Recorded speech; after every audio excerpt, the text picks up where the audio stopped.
Good afternoon. A sad day for the country after that Nyeri fire that, of course, happened in Hillside Academy in Darasha. We have our people on ground following up on what is playing out down there. The forensic audit team, as well as multi-agency team on ground, just to establish what really would have been the cause of the fire, and as well processes of making sure that then the parents are able to know whether their children were part or not. Part of this unfortunate occurrence is ongoing in that very school. We are on ground to ensure that you are updated on the same, but of course, as TV47, we join the rest of the country in, of course, condoling with the people who have lost their lives, and as well wishing the students that are in hospital nothing but the best and quick recovery. And of course, we have so much lined up for you. That is on News Now, and as it begins right away, let's take a look at what plays out. Here are the highlights.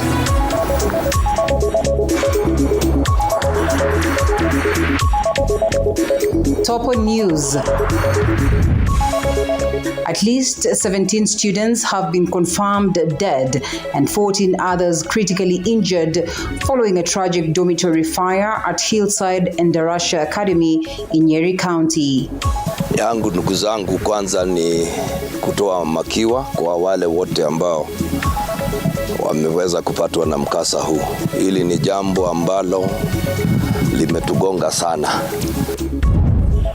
And the fifth case of Mpox in the country has been detected in a 29-year-old woman from Mombasa who has no travel history to an affected region. We have 0 new cases of Mpox as at the last 24 hours, but culminatively we have 5 Mpox cases that have been confirmed in the country. The country may soon have a comprehensive legal framework for public participation after the Clerk of National Assembly met the Attorney General over the public participation bill.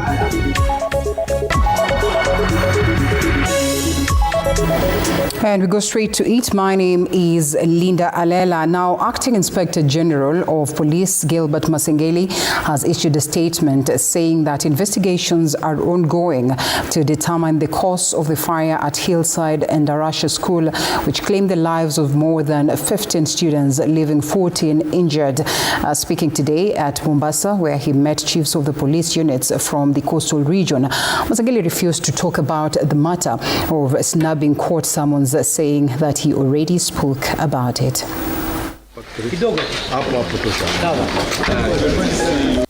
Today the investigations are underway.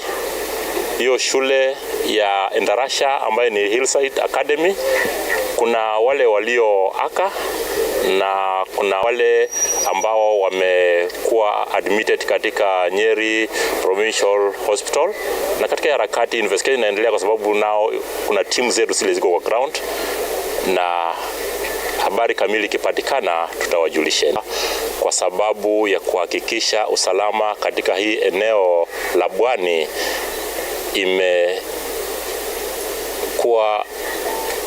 enhanced.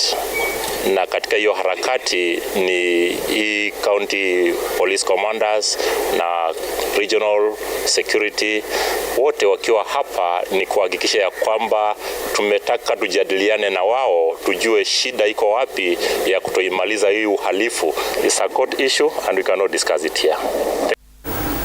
And the fifth case of Mpox in the country has been detected in a 29-year-old woman from Mombasa County who has not traveled or has no travel history to an affected region. And according to the Health Cabinet Secretary Deborah Barasa, the woman's spouse was the 4th confirmed case in the country. The woman was initially admitted to Coast General Hospital on August 28, 2024 after testing positive for Mpox. She was transferred and placed in isolation at the Mpox Isolation Center at Utangi Hospital. Yes, we confirmed the 5th case this week of Mpox in the country. It was involving a 29-year-old female from Mombasa, a resident of Mombasa, and the patient has been seen at Coast General Hospital. That is on the 28th of August, and the patient is currently in isolation. at Tutange Hospital, Mpox Isolation Center. So while the patient has no recent travel history to a country reporting Mpox case, the spouse had recently traveled to Rwanda and returning on 24th of August. So he's also hospitalized with similar symptoms in Nakuru and is the fourth confirmed Mpox case in the country. And now at least 17 students have been confirmed dead and 14 others critically injured following a tragic dormitory fire at Hillside Academy in Nyeri County, that is last night. And our reporter Sheila Chelangat is on the ground, and of course we cross over to that side to get more updates. Sheila, if you can hear me.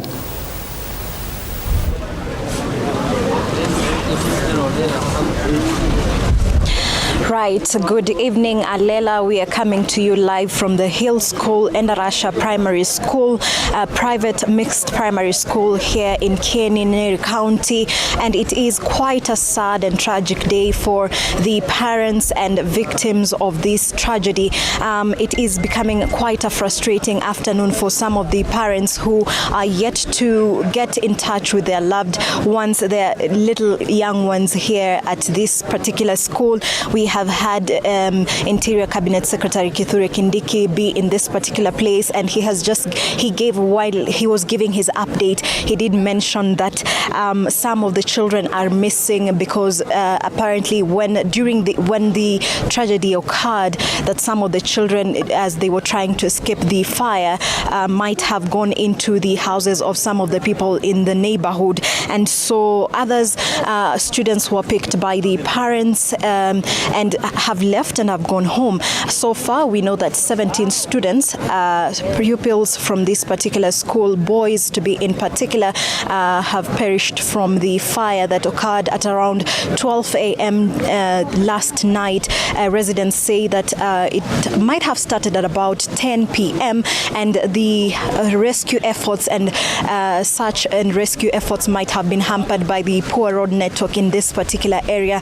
We are just awaiting the arrival of Deputy President Rigathi Gachagua. However, we have seen a multi-sectoral and government approach with many agencies from the government in this particular place. We have officers from the DCI who are currently combing through the crime scene.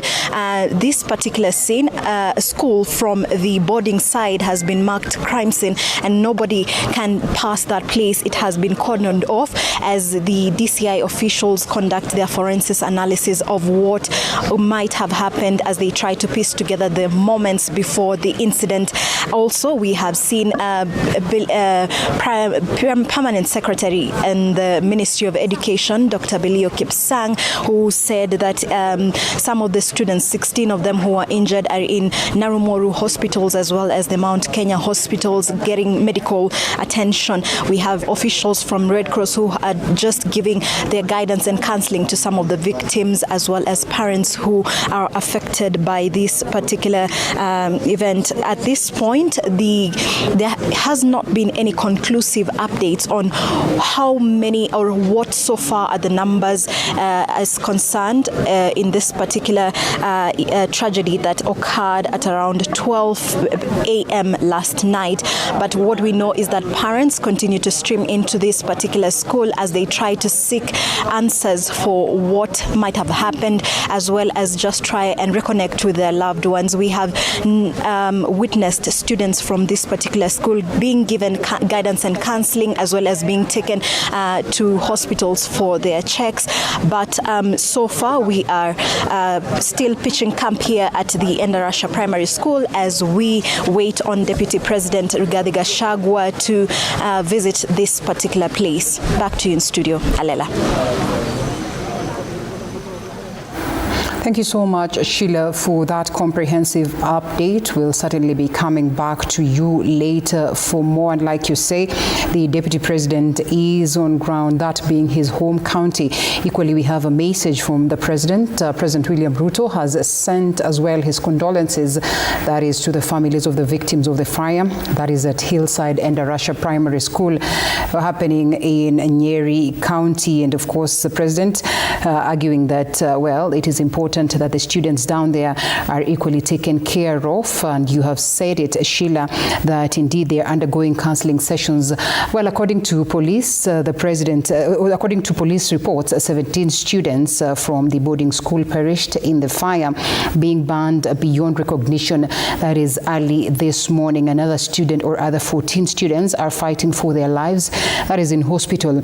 And now the Ministry of Education has also said that it is currently working with the Ministry of Interior and National Administration, as well as the Ministry of Health, that is to manage the situation and ensure that the injured students receive the best medical attention.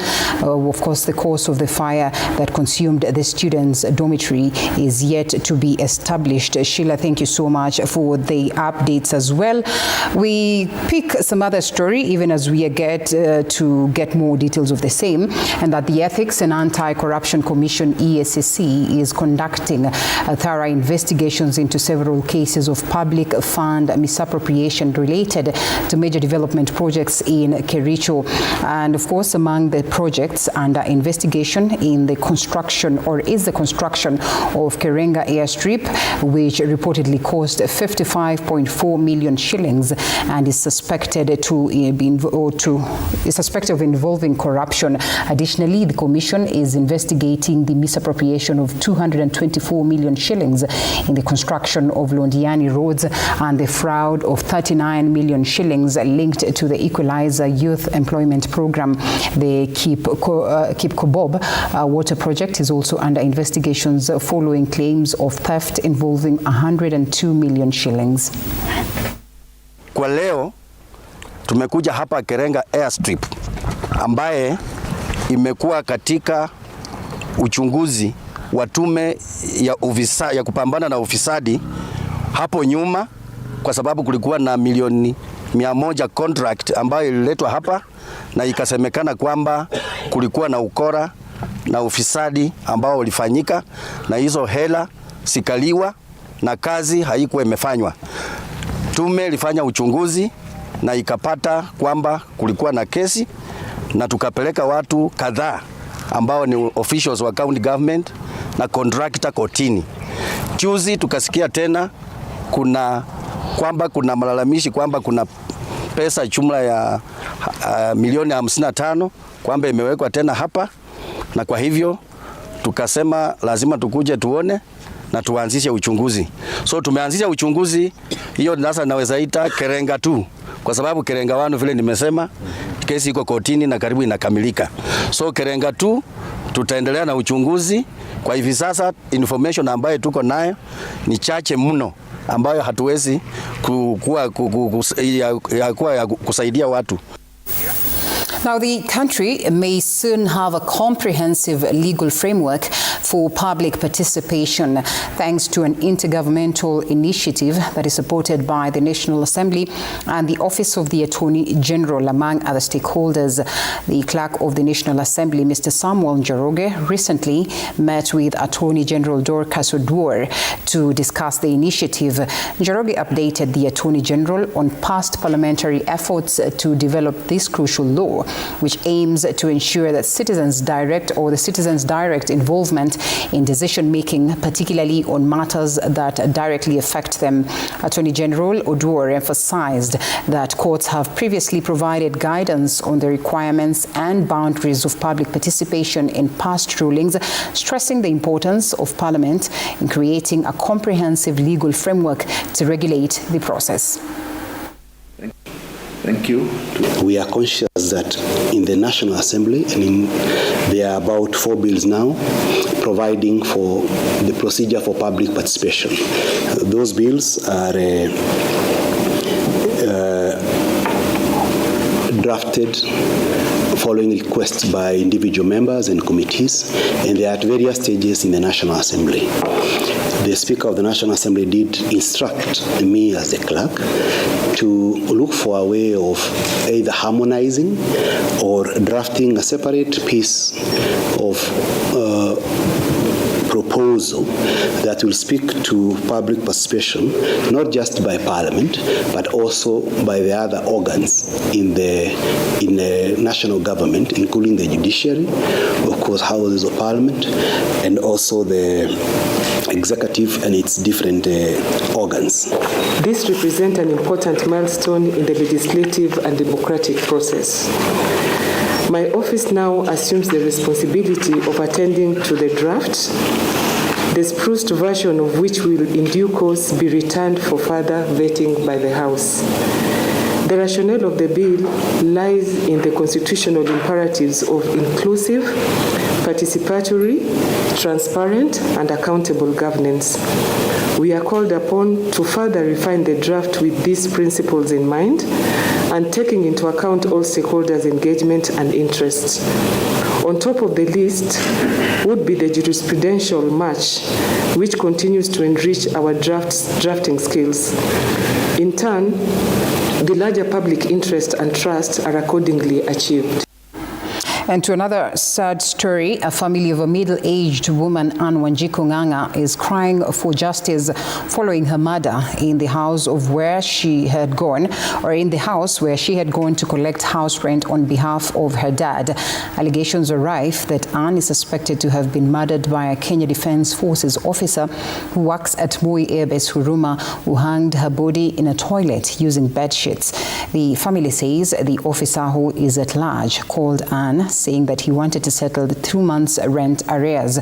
Well, witnesses say the suspect, Eric Nderitu, tried to get a key that is from one of the neighbors with an excuse that he was going for an official function, but they suspected he was planning to remove the body from his 4th floor house at night.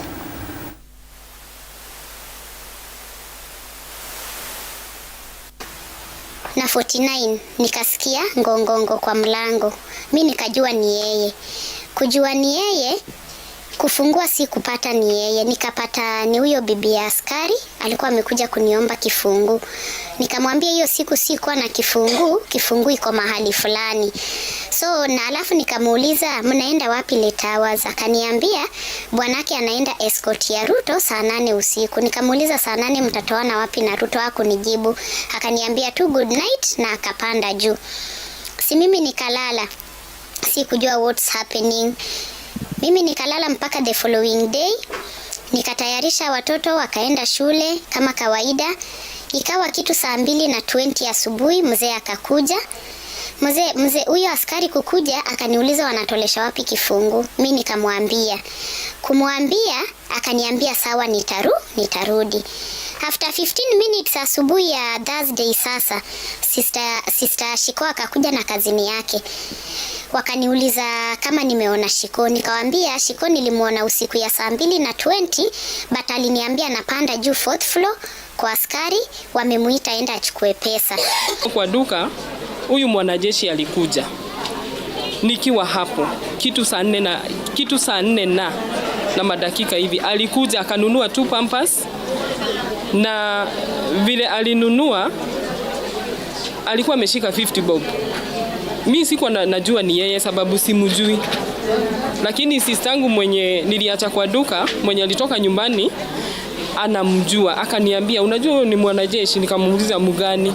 Akaniambia anaishingi hapo kwako hapo chini, ndiye anaishi hapo juu. Nikamuuliza huyo ni mwanajeshi? Huyu mwanajeshi vile nikampatia pampers alikuwa ameshika 50 bob. Akaenda nayo. Nikamuuliza wewe, kwa nini kati yangu na wewe? Aliniconfuse. Nikamuuliza kati yangu na wewe nani hajampea mwingine pesa? Ndio akanitolea 50, nikamrudishia change. Alinibai pampers ya 30, nikamrudishia mbao na akaenda. Ni kitu alikuwa amepanga nikifikiria mimi, sababu ile masaa 4 ni kama alikuwa amekuja kutuchunguza sababu sister yetu alipotea kitu saa 3.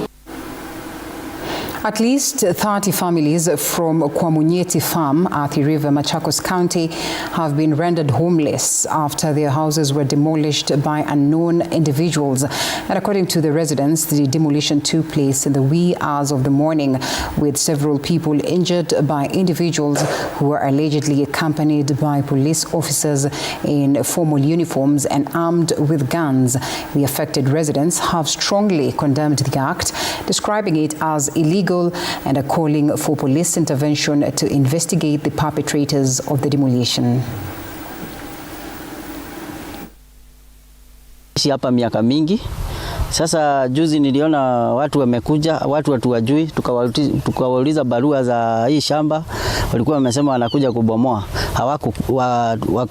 tukakuta hawana mabarua, wakaenda. Sasa wamekuja usiku kama tumelala, ndio wamekuja wameanza kubomoa usiku. Wanakuja wanapata tukiwa tumelala, wanatuambia tutoke nje, shamba ni yao, hawana makaratasi na wataki kutusikiza. So walikuwa na polisi? Walikuwa na polisi, jeshi. Jeshi ndio imekuja na mmoja wa adhiriva mwenye alikuwa anawaelekeza. Tumeweza kumtambua, lakini sasa amewaelekeza hapa kuwaonyesha venye wanaweza gonga huku na tujajua wanagonga kwa sababu gani. Inside I've lost an approximate value of about 5.2 million in this place because they are fully settled, and as you can see, I'm a young person. I don't know where I should be able to pick the pieces from. I'm a very young person, and one thing I know, this is not the right thing of doing things in a civilized world, because we ought to have gotten a proper notice. We need to have gotten a proper orders, because even the people who are purporting to be the owners of this place, they didn't present to us any orders. Now, the national government has started the project of construction of 955 affordable houses in Nyahururu town, Laikipia County. Speaking during the inspection visit to the construction site, the director of the project in the central region, Albert Gakuru Mushiri, said that those houses will be constructed with different designs. Nyahururu County Commissioner Odino also expressed his similar feelings and said that such housing units will accommodate public workers, traders, and individuals in the formal sector. Project is kicking off, and we are with the contractor here today. We are just sorting out a few issues of removing amenities like power and water, and the work starts immediately. We are expecting that 955 houses will be put up here, comprising of various maybe 1 bedroom, 2 bedroom, 3 bedroom will be put here for members of the public to buy through various schemes, including rent to own system.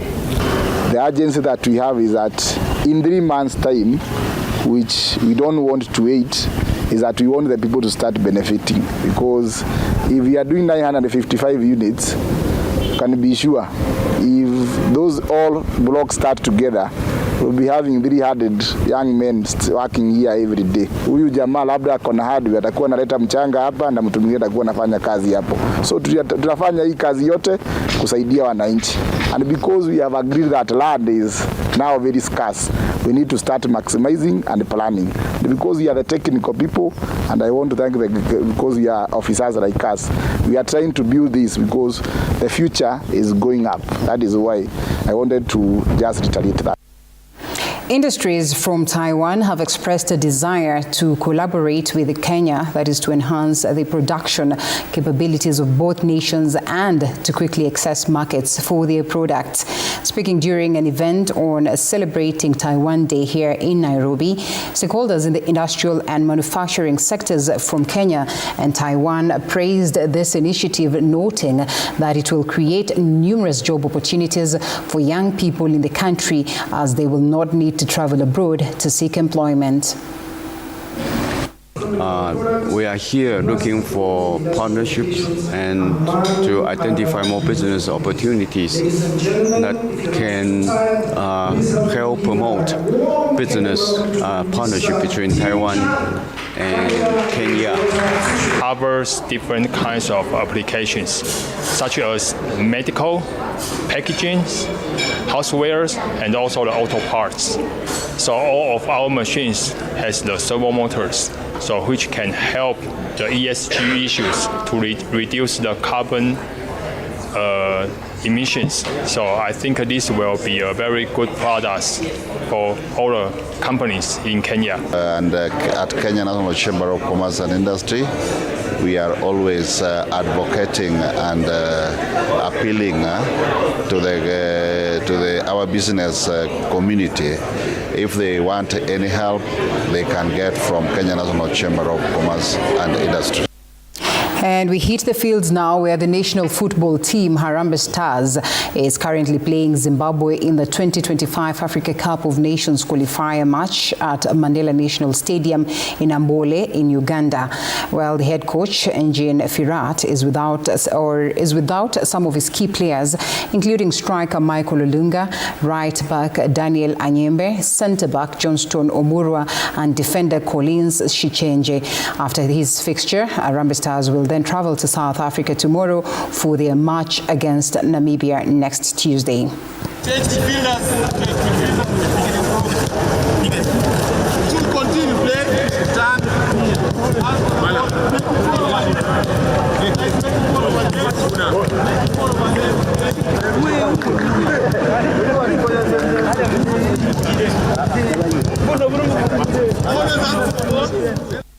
And the FKF Premier League team, KCB FC, has announced the arrival of 7 new players from this new season. Goalkeeper Boniface Munyasa and midfielder Dennis Maruti joined the team from Muranga Seal, while striker Francis Kahiro and winger James Kinyanjui were fished from Bandari FC. Defender Lamek Olo arrives from Bidco United, while midfielder Matthew Agal joins from Nairobi United, and Patrick Otieno comes from Posta Rangers. Well, the Bankers played 3 friendly matches this week against Soy United, Dimba Patriot, and Nairobi United. Coach Patrick Odhiambo and his charges next play Muranga Seal in the top flight league. Experience yangu ya football imekuwa poa kujoin KCB. A little bit hard, but imekuwa tuna expect sana more expectation from us. Wachezaji wapya tumekuja KCB to make have cups. KCB kwa ligi since nianza kucheza ball at least nianza kuona wakiwa top 4 kwa ligi, so at least ikanipea pia hiyo motisha. Ni team naweza join ndio naweza fanya kitu nao.